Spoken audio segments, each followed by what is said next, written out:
under its target of winning more and more gold medals, or for that matter more and more medals at variety of associations, variety of international games and arena, has introduced the National Sports Governance Bill. आपने इस bill के बारे में बहुत कुछ सुना होगा. Now as of now the bill has turned into an act.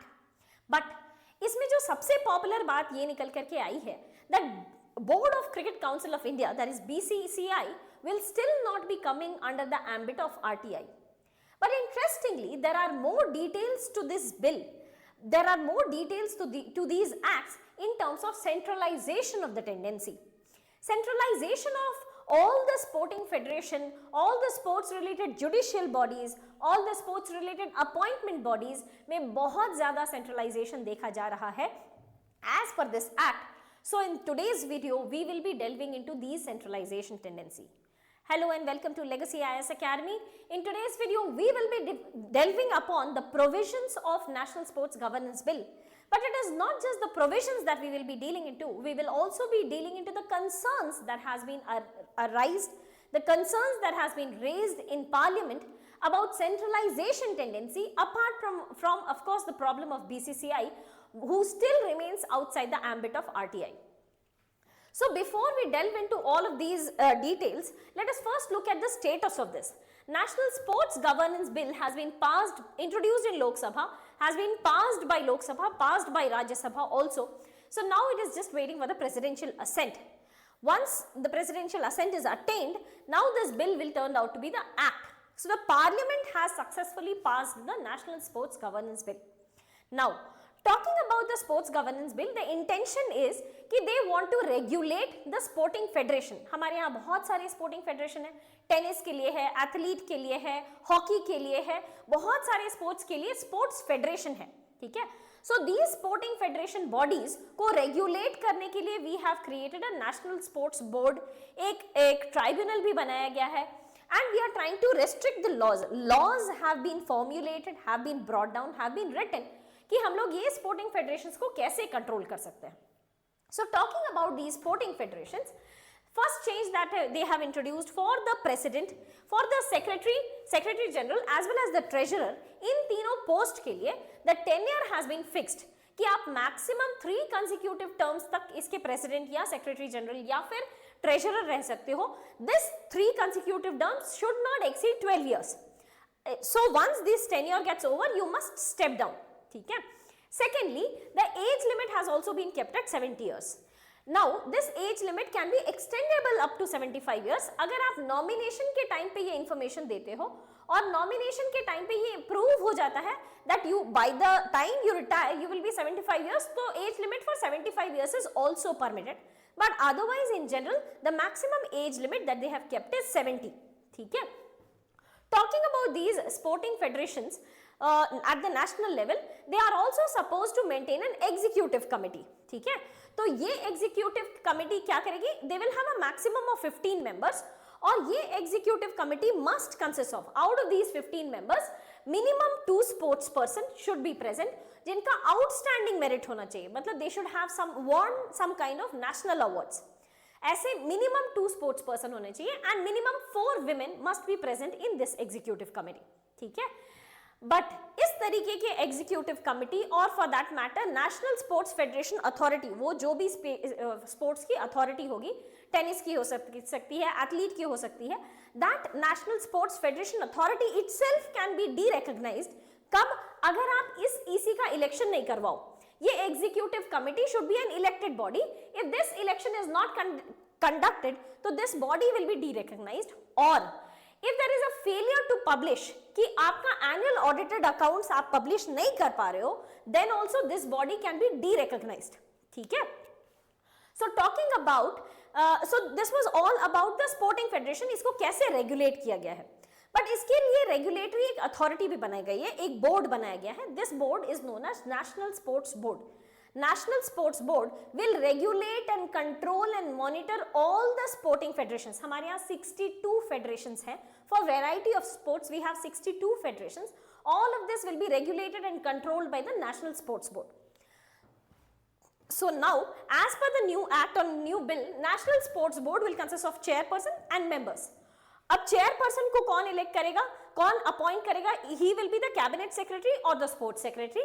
और जो मेंबर्स है, this will consist of a minimum of director general of sports authority of India, 2 sports administrators. Who are these sports administrator? They will be the president of these sporting federation. तो ये जो 62 sporting federation है, इसमें से 2 member निकल करके आएंगे who will become the members of national sports board. ठीक है? Plus eminent sports person should also be member to the national sports board. अब इनका सभी का appointment, all of these members are to be appointed by the central government. ठीक है? The next is the National Sports Tribunal. National Sports Tribunal shall consist of chairperson. Chairperson कौन हो सकते हैं? Sitting or retired judge of the Supreme Court. ठीक है? But इनके अलावा they should also be having 2 members. So chairperson के left and right, just like Chief Election Commissioner. Apart from chairperson, there should be 2 members. If we talk about the chairperson, इनको कौन elect करेगा? तो ये recommendations आएगा from the sitting judge of Chief Justice of India, या फिर Chief Justice of India किसी को अपॉइंट करें. So Chief Justice of India or the judge appointed by Chief Justice of India will sit along with Secretary of Sports and Secretary of Ministry of Law and Justice, together will recommend the name to the central government, और central government finally इस chairperson को appoint करेगी. Chairperson, central government can also remove this chairperson. So central government के पास यहाँ पे power है that he will be finally appointing this chairperson. Central government if finds that this chairperson is not a suitable person, they can remove this chairperson also. ठीक है? ये है structure national sports tribunal का. और national sports tribunal के decisions को अगर आप अग्री नहीं करते हो, then you have an option of appealing in the court, supreme court, for within a period of 30 days. ठीक है? The third body, that is National Sports Election Panel. National Sports Election Panel क्या करेगी? That they will conduct election for the executive committee. You remember National Sports Federation, जो भी अलग-अलग sports federation है, 62 sports federation है, all of them have to maintain a 15-member executive committee, which should be an elected body. तो इनका elections कौन conduct कराएगा? Is the National Sports Election Panel. Now this National Sports Election Panel will consist of retired ECI, that is Election Commissioner of India, या State Election Commissioner, या Chief Electoral Officer जो retire हो चुके हैं. ठीक है? और again national sports board can take decisions कि इलेक्शन कैसा होना चाहिए, और ये भी अगेन इनपुट देगी सेंट्रल गवर्नमेंट को. National Sports Board can decide about how the elections will be conducted and who will be this person who will be responsible for conducting this election. और ये sports board recommend करेगी central government को about who is the final person. So central government is the one who is deciding about who is the final person to sit on the election panel. ठीक है? Now a quick reminder of what we have studied in 3 bodies. National Sports Election Panel में जो बैठा होगा has to be found out, has to be appointed by central government. National Sports Tribunal में जो chairperson होंगे has to be appointed by central government, can be removed by central government.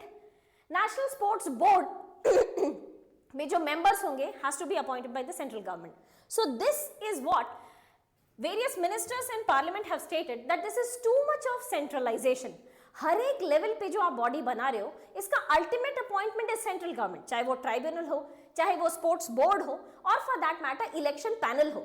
Everybody is getting appointed by the central government. So central government will have a very heavy say on overall appointment of the sports federation, or sporting में ही central government is going to have a very heavy say. This is excessive centralization that we have carried out. Not only this, centralization will also be because कि अगर कोई भी sporting federation is making use of terms like India, Indian या national, then you will have to get an NOC from the central government. Secondly, the power to relax any provision will also lie with the central government. एक तो पहले वाले में ये problem है कि whenever you are getting an NOC, there will be, you have opened up the doors for bribery and corruption. And secondly, whenever you say the power to relax any provision lies with the central government, that means the central government can mend the rules anytime. Additionally, central government can also give directions कि आप efficiently administration नहीं कर रहे हो. Central government can give directions for efficient administration, which we can understand as a regulatory body is required. So this is where we are talking about excessive centralization of the entire sporting conditions of the country. ठीक है? But this was one side of the problem. Of course, we have another side of the problem, that is the BCCI. ठीक है? If we talk about the original act which was introduced, original act में एक statement था that the recognized sports organizations, that is the Sporting Federations of India, shall be considered as a public authority under RTI with respect to the exercise of its functions, duties and powers. So अगर आप sporting body हो, then you will be part of RTI. So that means public can demand information from you in terms of what information you can demand, functions, duties and powers, ये तीन information आप मांग सकते हो. But this was changed. Now the amended act says that recognized sporting authority तो आपको होना ही चाहिए to come under the ambit of RTI. You should also be receiving financial aid. If you don't receive financial aid from the central government, you will not be considered as a public authority, so you will not be coming under the ambit of RTI. So if you have to come under the ambit of RTI, you have to fulfill two criteria. One, you should be a national sporting authority. So national sporting authority में BCCI आता है, Board of Cricket Control of India, comes under the national sporting authority or sports federation that we have been talking about so far. तो sporting authority में आता है, but it is not getting financial aid from the central government, so it is not coming under the ambit of RTI. Now, why is it so dangerous? Why is it so alarming that BCCI is not coming under the ambit of RTI? That is because as of now, BCCI is a charitable institution. A charitable institution doesn't pay tax.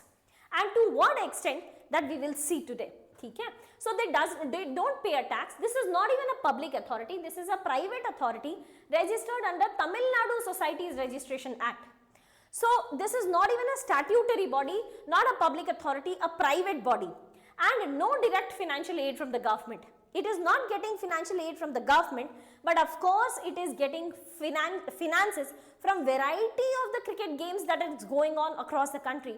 And in IPL especially, we know that there is huge flow of money. And large part of this money is ending up into BCCI. BCCI being a charitable institution doesn't pay taxes. So indirectly this is getting funds from the government. Talking about court, what does the court say कि BCCI को RTI के अंदर आना चाहिए या नहीं? Talking about the first law authority, of course the Supreme Court. Supreme Court says that BCCI elects national team. आप हमारी तरफ से who will be representing India, that you are deciding. So if you are deciding who is the representatives of India in terms of cricket, of course you are a public authority. You are a public authority because you are making use of a national symbol. जब भी हमारे cricketers ground पे जाते हैं, then they play the national anthem. So these, you are trying to represent the country through these set of people. Of course you are a public authority, and being a public authority, you must come under the ambit of RTI. This is what Supreme Court says. If we look about what does Law Commission says, in the same year, because of what Supreme Court had stated and Justice Lodha Committee had stated that BCCI must come under the ambit of RTI, 2016 when the decision took place, 2018 the Law Commission gave its report, and the report says that BCCI should come under RTI law. Why? Because if we talk about 10-year time period from 1997 to 2007, BCCI has got a total tax exemption of 2100 crores. They have an annual turnover of thousands and thousands of crores, and they are not paying taxes. In a 10-year time period, they have got a non-taxable amount, a tax exemption of 2100 crores. That is a very exorbitant amount, and if we do not collect this amount, then we are basically funding this organization, we are basically funding this institution, and that is why it should be called as a public authority. As a recommendation of Law Commission, consequently, CIC, that is Chief Information Commission of India, they declared that BCCI is a public authority because Supreme Court has also stated, Law Commission has also stated. So CIC ultimately declared that BCCI is a public authority and you are coming under the ambit of RTI. But this decision was challenged by BCCI in courts, in High Court, and after that the decision has been kept, there has been a stay order on this. High Court has put up a stay order on this, whether BCCI comes under the ambit of RTI or not. And after that, this decision has not been taken. So as of now, BCCI doesn't come under the ambit of RTI. So there is a huge amount of money that BCCI is circulating, and it is not answerable to any authority in the country. And that is what is the concern that is arising out of the National Sports Governance Bill, that when you have tried to regulate all the other sporting bodies of India, why did you keep BCCI outside the ambit of this bill or this about to be an act? So with that, we come to the end of this topic. If you have any doubt, please do let us know in the comment section below. Thank you so much and all the very best.